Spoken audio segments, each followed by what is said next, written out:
नमस्कार, आपका स्वागत है हमारे YouTube चैनल पर। आज हम कक्षा 10 की प्रश्नावली संख्या 3.1 को हल करेंगे। हमें यहाँ पे दिया गया है क्वेश्चन नंबर 1। ये कह रहा है निम्न समस्याओं में रैखिक समीकरणों के युग्म बनाइए और उनको ग्राफीय विधि द्वारा हल कीजिए। यानी हमें ग्राफ बनाकर हल करना है। तो सबसे पहले हमें रैखिक समीकरणें बनानी पड़ेगी। उसके लिए हमें क्या करना है, क्वेश्चन नंबर 1 दिया गया है कि कक्षा 10 के 10 विद्यार्थियों ने एक गणित की पहली प्रतियोगिता में भाग लिया। यानी हमें इतना ही ध्यान रखना है कि विद्यार्थी टोटल कितने थे, 10 थे। अब उसमें हमें पता है लड़कियां भी हो सकती है और लड़के भी हो सकते हैं। यानी कि लड़के और लड़कियों का योग है 10। और यदि लड़कियों की संख्या लड़कों की संख्या से 4 अधिक है तो प्रतियोगिता में लिए गए भाग लड़के और लड़कियां दोनों की संख्या में ज्ञात करनी है। तो आइए सबसे पहले हम समझ लेते हैं कि इसे हमें सॉल्व किस तरीके से करना है। तो सॉल्व करने के लिए हम एक चीज़ समझते हैं। मान लीजिए हमें याद दिया गया है कि लड़के और लड़कियां दो हैं। हम दोनों को कुछ भी एक्स वाई कुछ भी मान सकते हैं। और हमें यह भी पता है कि दोनों का योग यानी एक्स लड़के और वाई लड़कियां दोनों का टोटल कितना दिया, हमें 10 दिया हुआ है। और फिर हमें ये कह रहा है कि जो लड़कियों की संख्या है वो लड़कों की संख्या से 4 अधिक है। अधिक कौन है, लड़कियां। समझ लेते हैं हम इन्हें। मान लीजिए एक तरफ लड़के हैं एक तरफ लड़कियां हैं, क्योंकि हमने एक्स को लड़के माना है और वाई को लड़कियां माना है। ध्यान दीजिएगा, संख्या लड़कियों की अधिक है, कितनी, 4। तो बराबर करने के लिए हमें क्या करना पड़ेगा, लड़कों को यदि हम 4 प्लस कर दें तो दोनों की संख्या बराबर आ जाएगी, क्योंकि लड़कियां पहले से 4 अधिक दी गई है। और लड़कों में हम 4 प्लस कर देते हैं तो हमारी समीकरण दोनों की आ जाएगी बराबर। इस तरीके से हम इसे सॉल्व कर सकते हैं। तो ये समीकरणें बना के हमें सवाल को सॉल्व करना है। तो आइए सबसे पहले हम लिख लेते हैं। तो सबसे पहले हम क्वेश्चन नंबर पहले का 1 नंबर क्वेश्चन करेंगे। तो हमें पता है लड़के और लड़कियां हैं, तो सबसे पहला काम हम करते हैं, मान लेते हैं। माना लड़कों को क्या मानना है हमें, एक्स, जो भी आप मानना चाहें वह, लड़कियों को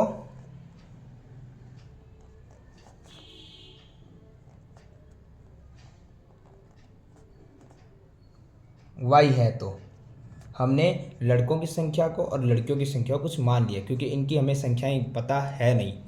हम सबसे पहले समझ लेते हैं कि लड़के हमने माने थे एक्स और लड़कियां हमने मानी है वाई। दोनों का योग टोटल कितना हमें दिया गया है, 10। कक्षा 10 में 10 विद्यार्थियों ने भाग लिया, जिसमें लड़के और लड़कियां दोनों हैं। दोनों को मिलाएंगे तो 10 हो जाएंगे। अब हम इसको क्या करते हैं, एक जो हमारा पद है उसे इस तरफ छोड़ देते हैं, दूसरे पद को हम क्या करते हैं, इधर ले आते हैं। तो प्लस का एक्स इधर आ जाएगा माइनस का। एक चीज़ ध्यान रखिएगा, आप वाई को इधर रख के एक्स को इधर ला रहे हैं, आप एक्स को इधर रख के वाई को भी इधर ला सकते हैं। दोनों में से कोई भी तरीका आप इस्तेमाल कर सकते हैं। दूसरी समीकरण हमारी बनी थी जो हमने यहाँ समझी भी है कि लड़कों से लड़कियां ज़्यादा थी, तो हम लड़कों में उतनी संख्या मिलाएंगे जितनी ज़्यादा है, तो बराबर समीकरण बन जाएगी। तो आइए लिख लेते हैं हम। ये हमारी समीकरण 1 थी। समीकरण 2 बनाने के लिए हमें क्या करना है कि लड़कों से लड़कियां ज़्यादा थी। कितनी ज़्यादा थी, +4। ये हमारी समीकरण नंबर बन गई थी 2। अब इन्हीं को सॉल्व करते हुए हमें क्या करना है, हल करना है। तो आइए सबसे पहले हम देख लेते हैं। हमें यहाँ पर किसी का भी मान रखना है, और वो हम मान कुछ भी रख सकते हैं मान कर। जैसे मान लीजिए मैंने समीकरण 1 में x का मान रखा, मान लीजिए मैंने 0 रखा। 0 रखने पर तो समीकरण हमारी थी y बराबर 10 माइनस एक्स। एक्स की जगह मैं क्या रख रहा हूँ, 0। तो y का मान क्या आएगा, 10 में से 0 जाएगा तो 10। इसी प्रकार मैं एक मान और रख लेता हूँ समीकरण 1 में ही, x के स्थान पर मान लीजिए इस बार मैं रख लेता हूँ 1 रखने पर। एक चीज़ ध्यान दीजिएगा, हम जो ये मान रख रहे हैं ये आप कुछ भी रख सकते हैं, 0, 1, 2, 3, 5, 10, 15, आप कुछ भी मान सकते हैं। तो उसी समीकरण में, समीकरण 1 में y बराबर 10 माइनस एक्स, x की जगह जो मैं मान मान रहा हूँ यहाँ पर वही मुझे रखना है। तो y बराबर कितना आ गया 9।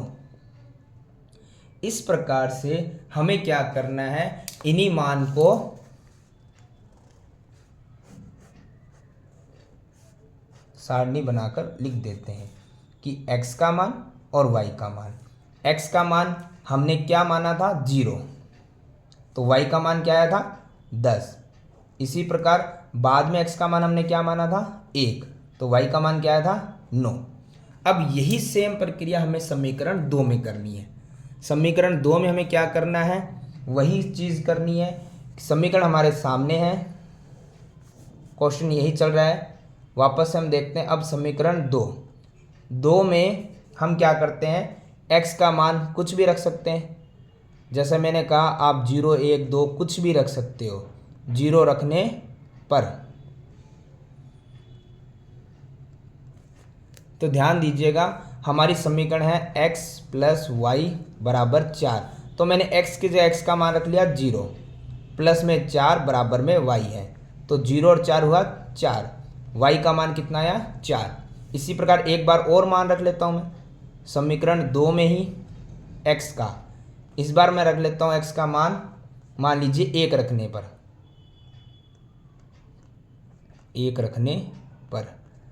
मैं बार बार आपसे यही बता रहा हूँ कि जो हम यहाँ x का मान रहे हैं ये आप कुछ भी मान सकते हैं। इसमें ज़रूरी नहीं है 0, 1 ही माने, आप 2, 3, 5 कुछ भी मान सकते हैं। y का जो मान आएगा वो आप सामने रख दीजिएगा। समीकरण वही, x की जगह में क्या रखना है इस बार 1, बाकी एज इट इज़ प्लस 4 बराबर में है y। तो 1 और 4 कितना हो गया 5 बराबर में हुआ y। इसको भी हम क्या करते हैं, बॉक्स बना के इनके मान रख देते हैं। ध्यान से देखिएगा, x हमने क्या माना था, x हमने माना था 0, तो y का कितना मान आया था इस बार 4।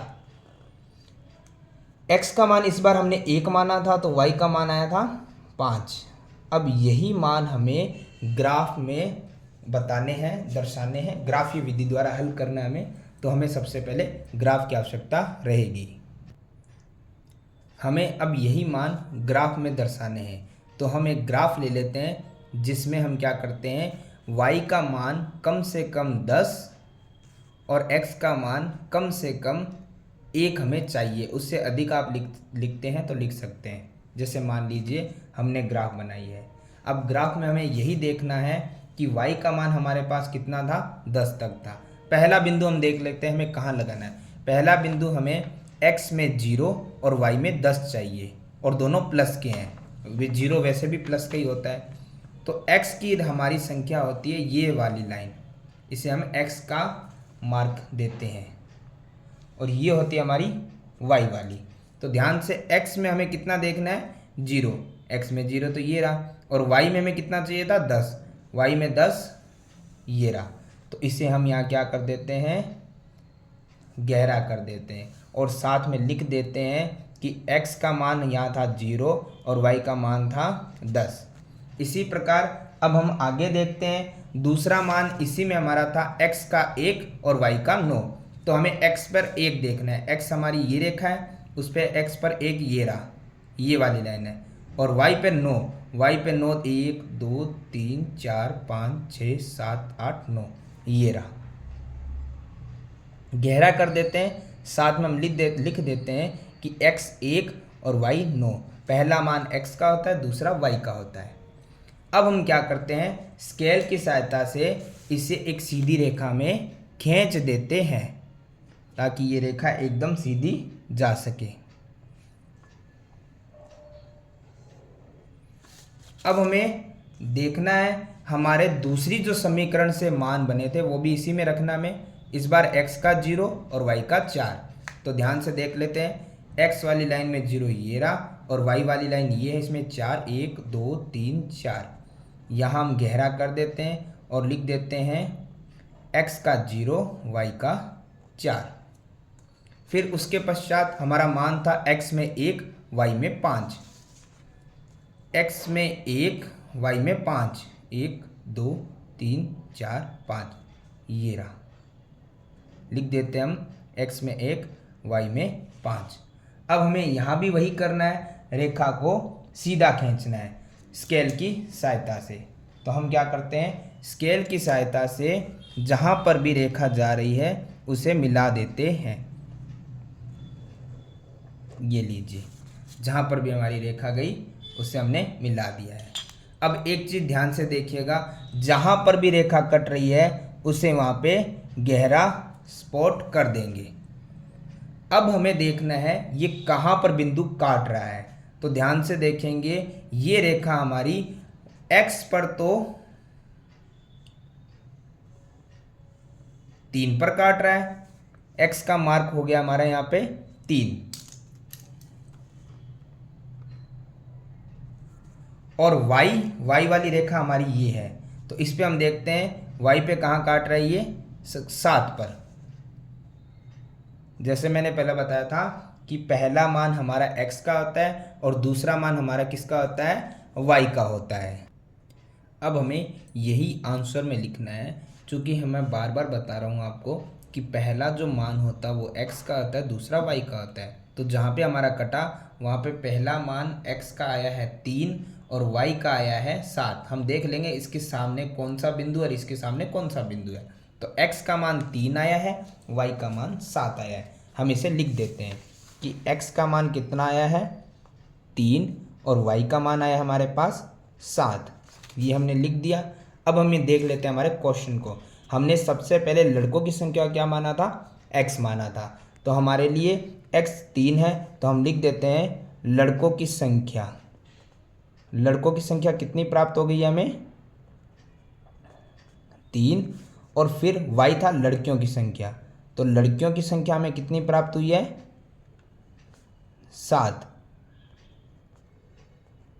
दोनों को जोड़ने पे 10 प्राप्त हो जाएगा, और लड़कों की संख्या से लड़कियों की संख्या 4 अधिक भी है। तो इस प्रकार हमारा क्वेश्चन नंबर 1 का पहला भाग होता है समाप्त। Question number 2। क्वेश्चन नंबर 2 में हमें अब दिया हुआ है 5 पेंसिल और 7 कलम का मूल्य है 50 रुपये। यदि पेंसिल 7 कर दें और कलमों को 5 कर दें तो इनका कुल मूल्य हो जाएगा 46 रुपये। हमें पेंसिल और कलम दोनों ज्ञात करने। तो पिछले सवाल की तरह एक को x एक को y मान लेते हैं। तो सबसे पहले हम इसी तरीके से शुरू करते हैं। तो हम सबसे पहले यही लिख लेते हैं, माना एक हमारे इस बार पास है पेंसिल, तो हम मानते हैं एक पेंसिल का मूल्य मान लेते हैं हम x, और इसी के साथ हम मान लेते हैं वह एक कलम का मूल्य y रुपये है। एक को हमने x और एक को y पिछले सवाल की तरह मान लिया है। अब शुरू करते हैं समीकरण। तो हमारे पास क्वेश्चन में दिया गया सबसे पहले कि पेंसिलों की संख्या हमारे पास कितनी दी गई है, 5, और कलम कितने हैं, 7। एक पेंसिल का मूल्य x है, तो 5 पेंसिल का मूल्य कितना हो जाएगा, 5x। किस प्रकार से, आइए देख लेते हैं। एक पेंसिल का मूल्य हमारे पास है x, पेंसिलें हमारे पास दी गई है 5। इसी प्रकार एक कलम का मूल्य हमारे पास है y, और कलम हमारे पास है 7। दोनों का जोड़ करेंगे तो कुल रुपए हमारे कितने लग रहे हैं, 50। तो सबसे पहले सोल्व कर लेते हैं। x की 5 से गुणा करने पे आएगा 5x, प्लस y की 7 से गुणा करने पे आएगा 7y, बराबर में 50। अब हम देखते हैं यहाँ पे हमें एक ही पद को इधर रखना है, एक को उधर भेजना है। तो आप x को रख सकते हैं या y को इधर रख सकते हैं, दूसरा पद आपको ट्रांसफर करना है। जैसे मान लीजिए मैं रख लेता हूँ y का पद 7y, तो 50 है इस तरफ, ये प्लस का 5x जब इधर आएगा तो किसका हो जाएगा, माइनस का। y रहा, बाकी संख्याएं थी, y के साथ वाली संख्या कहाँ आ जाएगी, बट्टे में, तो अकेला y रह गया है। इस प्रकार हमारी समीकरण 1 तो हो गई है कंप्लीट। अब हम करते हैं दूसरी समीकरण। दूसरी समीकरण में ये कह रहा है कि पिछली बार 5 पेंसिल 7 कलम थी और 50 रुपये हो रहे थे टोटल। इस बार कह रहा है पेंसिलों की संख्या 7 हो गई है। हम लिख देते हैं हमारे पास पेंसिल को हमने क्या माना था, x, और उसकी संख्या कितनी हो गई है, 7। और कलम हो गए हैं 5। कलम की हमने क्या प्राइस माना था y और संख्या उसकी गई 7, दोनों को प्लस करेंगे, माफ़ कीजिए कलम इस बार 5 है, तो इन दोनों का टोटल मूल्य होगा 46 रुपये, कुल मूल्य होगा 46 रुपये। तो हम देखते हैं x की 7 से गुणा करने पे आएगा 7x, प्लस में 5 की y से गुणा करने पे आएगा 5y, बराबर में है 46। वही एक पद हमें यहाँ रखना है और दूसरा पद क्या हो जाएगा, प्लस का माइनस। y को अकेले रखना है, बाकी संख्या एज इट इज रहेगी और y के जो 7 संख्या वो कौन चली जाएगी, बट्टे में। ये हमारी समीकरण नंबर 2 तैयार हो गई है। अब हमें वही करना है कि समीकरणों को रखना है और मान मानना है। जैसे मान लीजिए समीकरण 1 में x का मान मान लेते हैं, छोटा मान मानिए ताकि करने में आसानी हो, बाकी आप रखने को बड़ा मान भी रख सकते हैं, पर ऐसा रखिए क्योंकि यहाँ भाग में है तो संख्या कट जाए। यदि बट्टे में ना होता तो हम 0 या कुछ भी रख सकते थे, परंतु कुछ ऐसा रखिए कि बाद में कटने में आसानी हो उसके।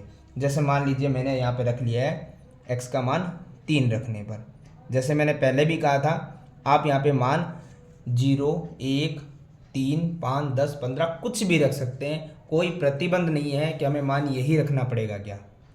तो वह मान लीजिए ये माना जाता है, तो y है बराबर में 50 है माइनस 5 और गुणा में y x का मान हमने क्या माना है 3, बट्टे में कितना है 7। तो देखिए y बराबर में है 50 माइनस 5 की 3 से गुणा करने में कितना आता है 15, बट्टे में 7। तो y बराबर कितना आ गया, 50 में से 15 जाने बचेगा 35 और 7 का डिवाइड लगाएंगे तो हमारा आंसर आ जाएगा 5, यानी y का मान कितना आया 5। इसी प्रकार एक मान और हम ले लेते हैं ताकि हमारा वापस से समीकरण 1 में ही x का मान रखना है। मान लीजिए x का मान इस बार मैं रख लेता हूँ, कुछ भी रख लेता हूँ, 0, 1 मैंने रख के दिखा चुका हूँ पहले भी, आप यहाँ पे 0, 1 भी रख सकते हैं। इस बार मैंने 10 रख लिया है, तो y बराबर है 50 समीकरण 1 माइनस 5 गुणा में x का मान मैंने क्या माना है यहाँ पर 10, बट्टे में कितना है 7। ध्यान से देखिए y बराबर 50 है, 5 गुणा 10 होता है 50, बट्टे में कितना है 7। तो ध्यान से देखिए 50 में से 50 जाएगा तो क्या बचेगा 0 और बट्टे में कितना है 7। 0 में किसी का भी भाग लगाओ आंसर क्या आता है 0। तो ध्यान से हम इनके मान रख लेते हैं। हमें पता है कि यहाँ पर हमने x को क्या माना था, x को हमने पहली बार माना था 3, तो y का मान कितना आया था 5। दूसरी बार हमने x को क्या माना था 10, तो y का मान कितना आया था 0। इसी प्रकार अब हमें बाकी समीकरण को भी सॉल्व करना है, तो हम क्या करते हैं यहाँ पे मान रखते हैं समीकरण 2 में। तो समीकरण 2 हमारे पास है, समीकरण 2 में x का ही मान रखना है, तो x का मान हम मान लेते हैं, जैसे मैंने कहा था आप कुछ भी रख सकते हैं, मैं उसी हिसाब से 3 ही रख रहा हूँ। 3 रखने पर तो मेरा यहाँ पे मान था y बराबर 46 माइनस 7 मल्टीप्लाई x का मान हम कितना रख रहे हैं 3, बट्टे में कितना है 5। तो ध्यान से देखिए 46 है, ये 7 की 3 से जब मल्टीप्लाई करेंगे गुणा करेंगे तो कितना आएगा 21, बट्टे में कितना है 5। 46 में जब 21 माइनस करेंगे तो हमारा मान यहाँ पे बचेगा 25 और बट्टे में कितना है 5। 5 का 25 में भाग लगाने पे क्या आएगा y बराबर 5। इसी प्रकार समीकरण 2 में हम एक मान और रख लेते हैं x का, आप कुछ भी मान रख सकते हैं। मान लीजिए मैं रख लेता हूँ 8 रखने पर, कुछ भी मान रख सकते हैं, बट थोड़ा ये ध्यान रखिएगा जब बट्टे वाली संख्या हो तो हम ऐसा मान रखें कि वो इजीली कट जाए। जैसे कि मान लीजिए समीकरण हमारी थी y बराबर 46 माइनस 7 मल्टीप्लाई x का मान हमने क्या रखा है 8, तो हम 8 रखते हैं, बट्टे में हमारे पास कितना था 5। 8 रखने से ये फ़ायदा होगा कि 46 तो हमारा था, हम क्या करते हैं माइनस में 8 की 8 से मल्टीप्लाई करेंगे तो कितना आ जाएगा हमारे पास, 7 8 56, बट्टे में कितना है 5। अब ये कटने में थोड़ा क्या हो जाएगा, आसान हो जाएगा, वरना पॉइंटर में उतर जाता जो हमारे लिए आगे दिक्कत करता। तो 56 में से 46 घटाने में बचेगा माइनस का 10, बट्टे में है 5। 5 का -10 में भाग लगाने पे कितना आएगा, माइनस का 2। तो दोनों मान आने के बाद हम क्या करेंगे, इन मान को टेबल में रख लेते हैं, x और y। x हमने क्या माना था, 3, तो y का मान हमारे पास कितना आया था, 5। फिर x का मान हमने क्या माना था अगली बार, 8, तो y का मान कितना आया था, माइनस का 2 है। तो अब हम क्या करते हैं, ग्राफ की सहायता लेते हैं। हम यहाँ पर लिख लेते हैं कि ये हमारा होता है x की रेखा, x और ये होता है y अक्ष। अब हमें ध्यान यही देना है कि आपके पास एक टेबल बनी हुई है जिसमें x का मान हमें कितना लेना है, y का कितना लेना है, उसी के अनुसार हमें करना है। तो x का मान कितना हमारे पास, 3। x की रेखा ये होती है, ये वाली सीधी लेटी हुई रेखा। तो x में हमें जाना है 3 तक। ध्यान रखिएगा, एक तरफ माइनस की संख्याएं होती है और एक तरफ प्लस की। हमारे यहाँ पे माइनस नहीं है तो हम प्लस की तरफ जाएंगे, 1 2 3 ये रहा यहाँ पर। फिर y में हमें जाना 5, तो इस रेखा के साथ साथ हमें चलना है, 5 y में मिलेगा हमें, y वाला अक्ष ये रहा। तो हमें जाना पड़ेगा ऐसे 1 2 3 4 5, 5 के सामने और नीचे 3 के सामने। हम लिख देंगे ऐसे कि x का मान हमारा था 3 और y का मान कितना था 5, जो हम इसके थ्रू ही लिखेंगे। अगली बार हमारा x का मान कितना आ रहा है, 10, तो x का मान 10, 1 2 3 4 5 6 7 8 9 10 यहाँ पे लेंगे। और y का मान हमें कितना चाहिए, 0। y की रेखा में 0 कहाँ है, ये रहा इसी के सामने। तो यहीं हमें क्या करना है, पॉइंट गहरा करना है और लिख देंगे कि x का मान तो था 10 और y का मान बाद में आता है 0। अल्फ़ाबेट के हिसाब से पहले x फिर y। अब हमें क्या करना है, इन दोनों बिंदुओं को स्केल की सहायता से सीधा मिला देना है। तो हम क्या करते हैं, इन दोनों बिंदुओं को सीध में रखते हुए मिलाना है, रेखा गलत नहीं जानी चाहिए। ये थोड़ा सा इस पे ध्यान देने की आवश्यकता है। तो अब हम देखते हैं हमारा समीकरण 2, उसमें x का मान कितना था, 3, तो हमें x में 3 जाना है, x में 3 ये ही है। और y में हमें कितना जाना है, y में हमें जाना है 5, ऊपर ही जाना पड़ेगा। तो ध्यान से देखिएगा, ये सेम एज इट इज़ वही आ रहा है, 1 2 3 4 5। अब आप कहोगे ये तो सेम उसी जगह आ गया, कोई समस्या नहीं है, हमारे दोनों तरफ सेम मान हो सकते हैं। तो वो बिंदु पहले से गहरा था और भी गहरा हो गया। अब आगे x का मान हमें चाहिए 8, तो x का मान प्लस का 8, 1 2 3 4 5 6 7 8 ये रहा। और y का मान हमें चाहिए माइनस का 2, जैसे मैंने पहले ही कहा था प्लस का और एक तरफ माइनस का। तो अब माइनस के लिए हमें नीचे आना पड़ेगा, 8 पे हम थे, माइनस का 2, तो ये हो गया माइनस का 1 और ये हो गया माइनस का 2। सामने देखिए ध्यान से, तो इसे हमें क्या करना है, गहरा करना, लिखना है x का मान 8 था, y का मान -2 था। अब हमें पहला पॉइंट हमारा इसमें भी सेम ही आया था, तो इससे मिलाना पड़ेगा इस पॉइंट को। इसके लिए हम क्या करते हैं, स्केल की सहायता से इसे मिला देते हैं।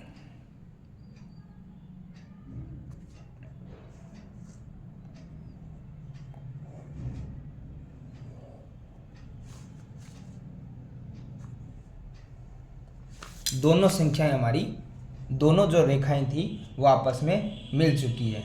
अब हमें देखना है कि आपस में कहाँ कट रहा है। ध्यान से देखिए, आपस में उसी बिंदु पे कट रहा है जो पहले में भी गहरा था और दूसरे में भी गहरा था, उसी पॉइंट पे कट रहा है। तो उसमें x का मान कितना है हमारे पास, 3, और y का मान कितना आया था, 5।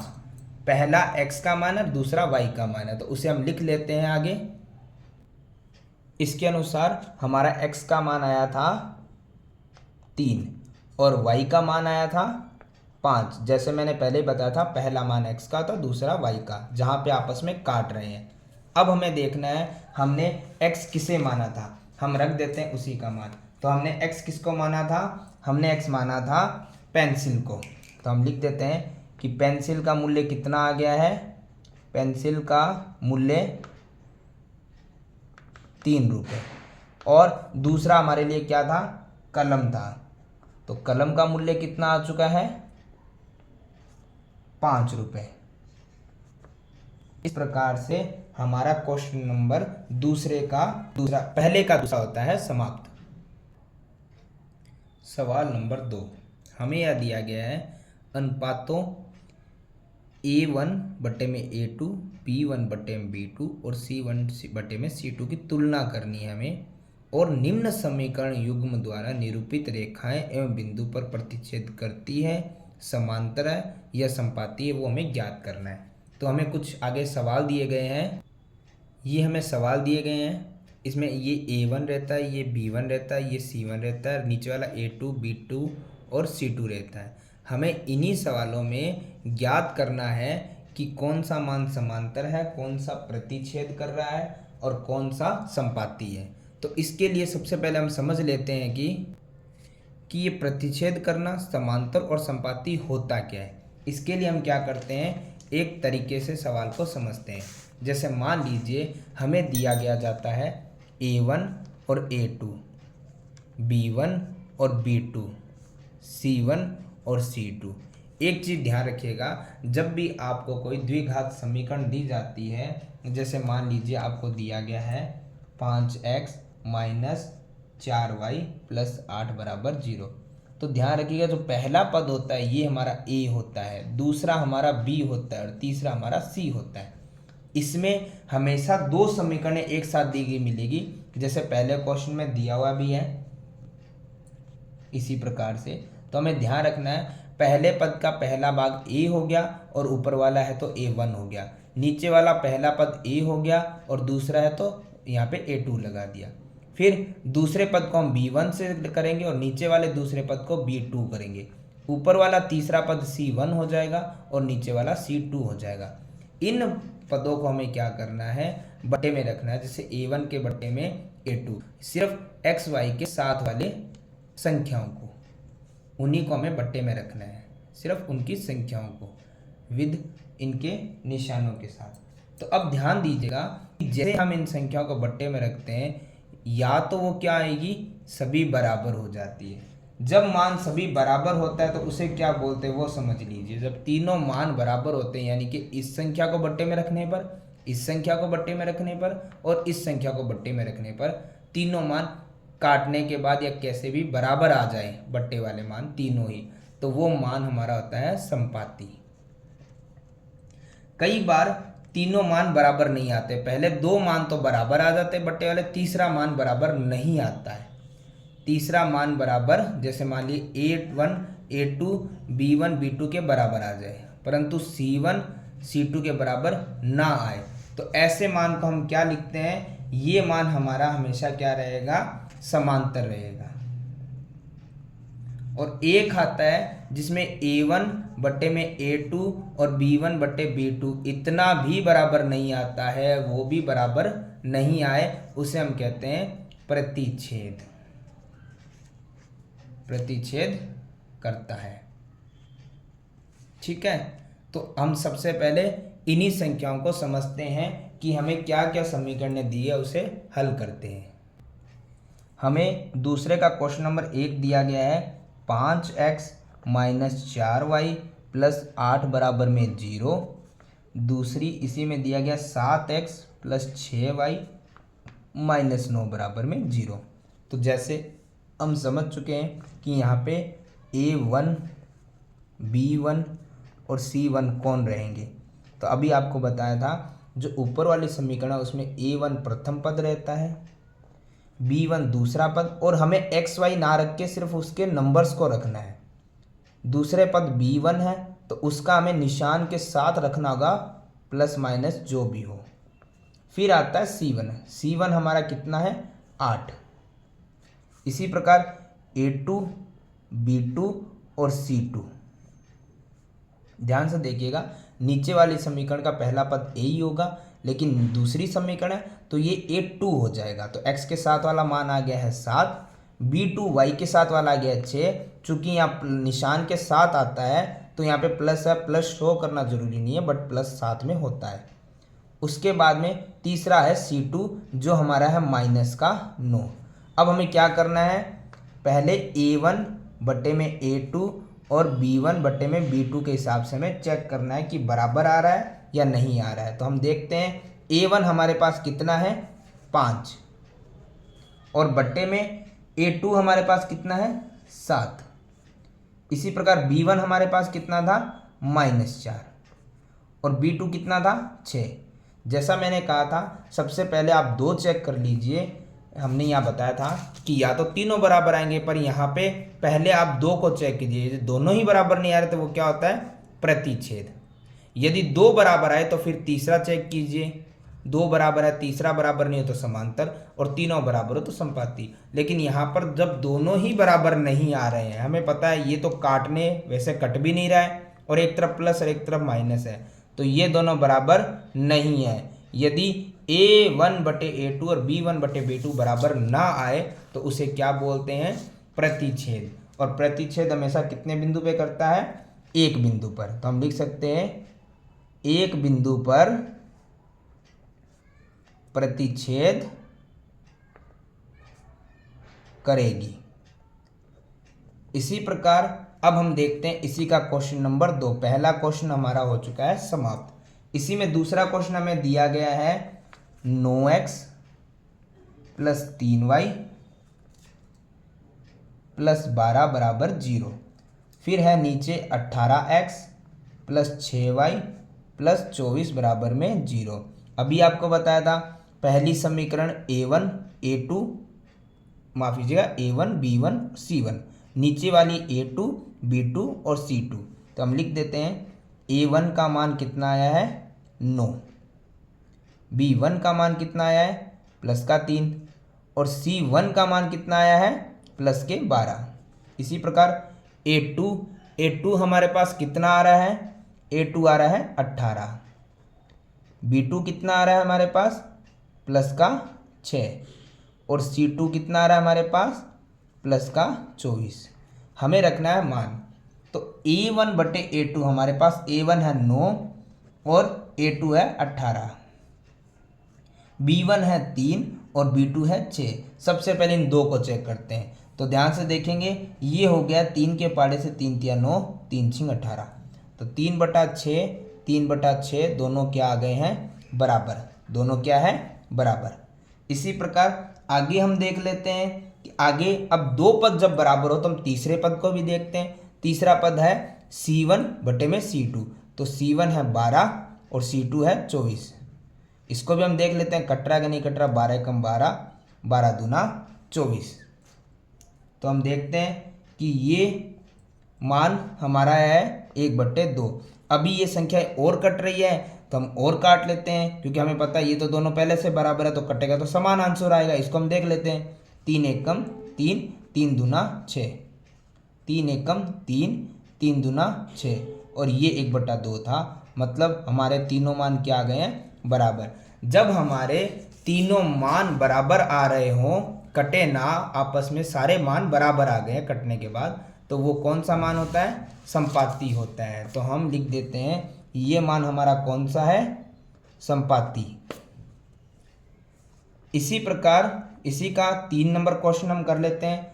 3 नंबर क्वेश्चन हमारे पास है संख्याएं 6x - 3y + 10 बराबर 0 और 2x - y + 9 बराबर 0। तो हम सबसे पहले देख लेते हैं A1 A2 A3 कौन सा हमारा। A1 हमारा है 6, B1 हमारा है -3 और C1 हमारा है +10। A2 हमारा है 2, B2 हमारा है माइनस तो है लेकिन इसके साथ कोई संख्या नहीं है तो हम क्या मान सकते हैं 1। उसी प्रकार आगे C2 हमारे पास है +9। अब हमें क्या करना है, सबसे पहले सिर्फ A1 को और बट्टे में A2 रखना है और B1 बट्टे में B2 रखना है। तो A1 हमारे पास है 6 अपॉन में A2 है 2 और B1 हमारे पास है -3 और B2 है -1। सबसे पहले तो माइनस माइनस ही क्रॉस हो गया। देखिए 2 1 कम 2, 2 तिया 6। तो हम देखते हैं यहाँ पे है 3 बट्टे में 1, 3 बट्टे में 1, यानी पहले दोनों संख्याएं तो क्या हो गई है, बराबर। जब दोनों संख्याएं बराबर हो तो हम जाते हैं तीसरे नंबर के पास, और तीसरा नंबर यानी C1 बटा C2। तो C1 है 10 बट्टे में C2 हमारे पास है 9। ये कट नहीं सकता और इसके बराबर भी नहीं आ रहा है, इनके बराबर में नहीं आ रहा है। तो मैंने आपको भी समझाया भी था कि जब हमारे शुरुआती दो मान A1 बटा A2 और B1 बटा B2 बराबर आ जाए परंतु C1 बटा C2 बराबर नहीं आए, वो मान क्या होता है, समांतर। तो हमें यहाँ पे यही लिखना है कि ये हमारा क्या मान हो गया है, यह रेखाएं समांतर है, यह रेखाएं समांतर है। तो इस प्रकार हमारा क्वेश्चन नंबर 2 होता है कंप्लीट।